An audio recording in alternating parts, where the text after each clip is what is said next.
弟兄姊妹平安，今天是2024年的5月11号。今天的经文是诗篇47篇，申命记34章第1节到第7节，约翰福音16章第4节到11节。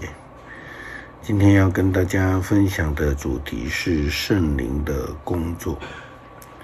摩西是以色列民族最伟大的领袖，他制定了以色列的宪法、律法以及所有的宗教律例，用来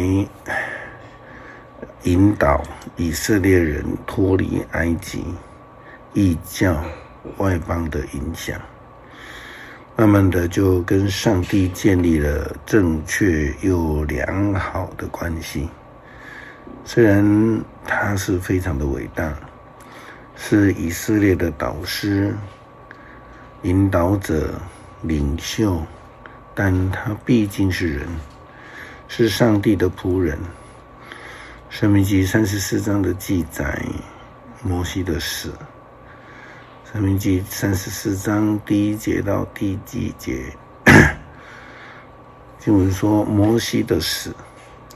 摩西从摩押平原登上尼波山，到了耶利哥的对面比斯加山山峰，上主在那里让他看见迦南全地，从基列的北面但城、拿弗他利的全境、以法莲和玛拿西地区、犹大全境向西延伸到地中海，犹大的南部和从头索尔到棕树城耶利哥中间的平原。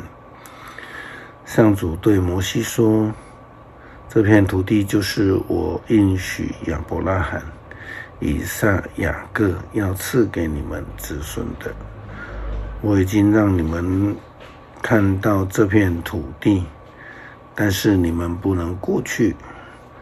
于是上主的仆人摩西死在摩押地，正如上主所说的，上主把他埋在伯比尔城的对面摩押山谷，直到今天没有人知道他埋葬在的地方。摩西死的时候120岁，他仍然强健，体力也都很好。摩西死的时候虽然老，可是圣经告诉我们，他仍然很强健，视力很好，终究还是死了，因为这个对上帝生气，无法进入应许之地。那么他死之后，摩西在申命记交代以色列要遵守的诫命呢，要教导儿女要刻在门上、手上、额头上，用来提醒他们要遵守上帝的诫命。耶稣基督却更进一步，他不但要求基督徒要遵守诫命，更应许要赐下保惠师圣灵和基督同位，提醒他们应守的诫命，这是圣灵的工作。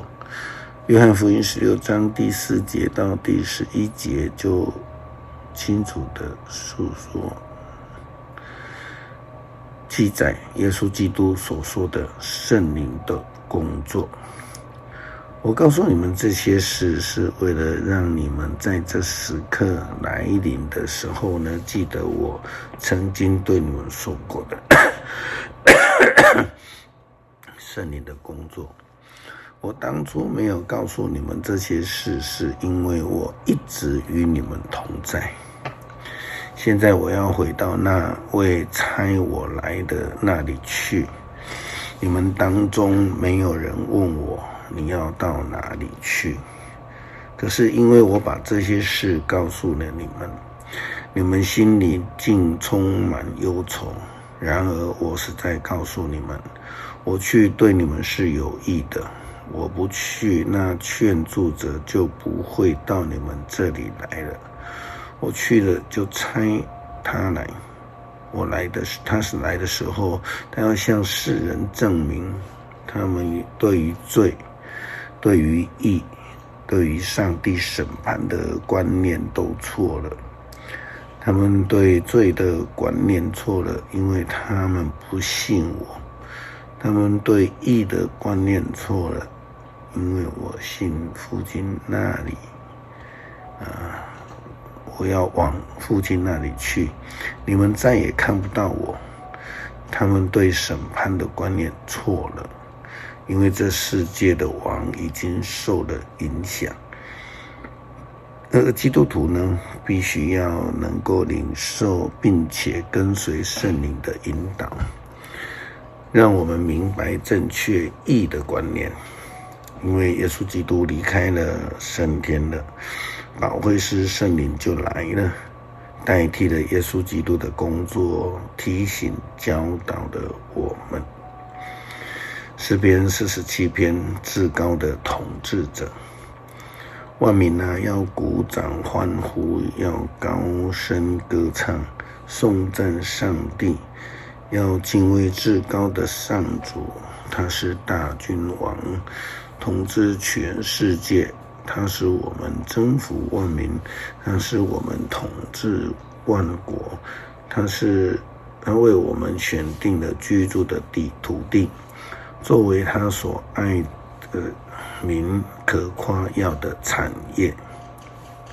上帝在欢呼声当中登上宝座，上主在号角齐鸣当中升上王位。来吧，我们要来歌颂上帝，来吧，要歌颂我们的君王。上帝是全地的主，我们要用诗歌歌颂赞他。上帝坐在神圣的宝座上，他统治邻国，列国的领袖集合，跟亚伯拉罕的上帝的子民在一处。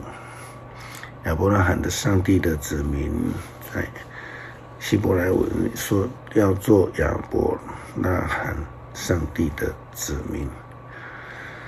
所有的战士的盾牌都归属上帝，唯有他在万有之上。感谢主这么的爱我们，差派了圣灵指导我们什么是正确的道，帮助我们能够明白真道，遵守主的教训，成为好同工。求主帮助我们更加谦卑的爱主，感谢祷告，奉主耶稣基督圣名求，阿们。